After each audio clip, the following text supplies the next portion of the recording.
June 25th, 1914. What wisdom is there in wanting to be like this or like that? Why torment oneself thus? Art thou not the supreme worker? Is it not our duty to be thy docile instruments? And when thou puttest the instrument aside for a time, will it complain that thou abandonest it because thou dost not make it work? Will it not be able to enjoy calm and repose after having enjoyed activity and struggle? One must be always vigilant, attentive to the least call, so as not to be asleep or inert when thou givest the signal for action, whether with the mind, the feelings, or the body. But one must not confuse this constant state of expectation and devoted goodwill with an anxious and uneasy agitation, a fear of not being this or that and of displeasing thee, that is, of not conforming with what thou expectest of us. Thy heart is the supreme shelter, that wherein all care is soothed. Oh, leave it wide open, this heart, so that all those who are tormented may find there a sovereign refuge. Pierce this darkness, let light flash forth, still this tumult, establish peace. Calm this violence, let love reign. Become the warrior, triumphant over obstacles. Win the victory. June 26, 1914. Hail to thee, O Lord, Master of the world. Give us the power to do the work without being attached to it, and to develop the capacities of individual manifestation without living in the illusion of personality. Strengthen our vision of reality. Make firm our perception of unity. Deliver us from all ignorance, all darkness. We do not ask for the perfection of the instrument, knowing that in the world of relativities, all perfection is relative. This instrument, fashioned for action in this world, must, in order to be able to act, belong to this world. But the consciousness that animates it should be identified with thine. It should be the universal and eternal consciousness animating the varied multitude of bodies. O Lord, grant that we may rise above the ordinary forms of manifestation, so that thou mayest find the tools necessary for thy new manifestation. Do not let us lose sight of the goal. Grant that we may always be united with thy force, the force which the earth does not yet know, and which thou hast given us the mission to reveal to it. In a deep meditation, all the states of manifestation consecrate themselves to thy manifestation. June 27, 1914. My being is happy with what thou givest it. What thou wantest from it, it will do, without weakness, without vain modesty, and without futile ambition. What does it matter which place one occupies, what mission thou entrustest? Does not all lie in the fact of being entirely thine, as perfectly as one can be, without the least care of any kind? In this deep and steadfast confidence that thy work will be done, and that thou hast created and appointed those who have to accomplish it, why strain one's energy uselessly and want what is already realized? Thou hast given me, O Lord, the sovereign peace of this confidence. Thou hast granted me the incomparable boon of living in thy love, by thy love, of being thy love evermore and more.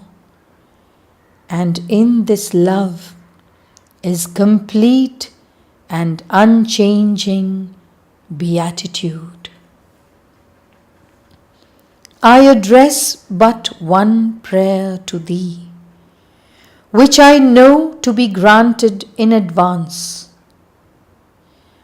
Always increase the number of elements, atoms, or universes capable of living integrally in and by thy love. Peace, peace upon all the earth. June 28, 1914. All nature hails thee, O Lord, and with arms lifted and hands outstretched, she implores thee, not that she doubts thy infinite generosity and thinks she must ask in order to have, but that is her way of bowing to thee and giving herself to thee. For is this giving anything else than being ready to receive? She delights in thus offering a prayer to thee, though she knows that this prayer is superfluous. But it is an ardent and happy adoration, and the feeling of devotion is thus satisfied without in any way hurting the intellectual consciousness which knows thee to be one with everything and present in everything. But all the veils must vanish and the light become complete in all hearts. O Lord, in spite of the work in it, give us that perfect calm of the Spirit which makes possible the divine identification, the integral knowledge.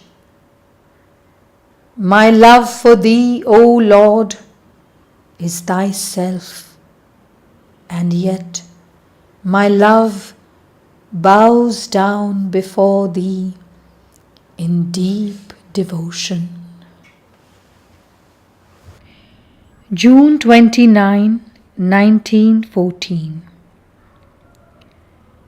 Give joy, peace, and happiness to them all. If they suffer, illumine their suffering, and make it a means of transfiguration. Grant them the beatitude of thy love and the peace of thy unity. May their hearts feel vibrating within them thy eternal presence. They are all in me, O Lord. I am in them all. And since instead of an I, there is now only thy sovereign love, they are all in thy love and will be transfigured by it. O Lord, my sweet Master, unknowable splendor, give them joy, peace, beatitude. June 30, 1914. Each activity in its own field, accomplishing its particular mission, without disorder, without confusion, one enveloping the other, and all graded hierarchically around a single center. Thy will. What is most lacking in all beings is clarity and order. Each element, each state of being, instead of fulfilling its function in harmony with all the others, wants to be the whole in itself, perfectly autonomous and independent. And there lies the ignorant error of all the universe, a global error repeated in millions and millions of forms. But under the pretext that these activities are separate and in disorder, to want to suppress them so as to let only thy single will subsist, which in its solitude would no longer have any reason to exist, would be an undertaking as absurd as it is unrealizable. It is easier indeed to suppress than to organize. But harmonious order is a realization far superior to suppression. And even if the final aim were a return to non-being, the return would seem possible to me only through a highest perfection of the being. O my sweet Master, grant to them that they may feel thy infinite tenderness, and in the calm repose that it brings, be able to see and realize the supreme order of thy law. Let thy will, which is all love, manifest. Let thy peace manifest. 1st July 1914. We hail thee, O Lord, with adoration and with joy, and give ourselves to thee in a gift constantly renewed, so that thy will may be accomplished upon earth and in all the places of this universe. When we turn towards thee, the thought is mute, but the heart exults.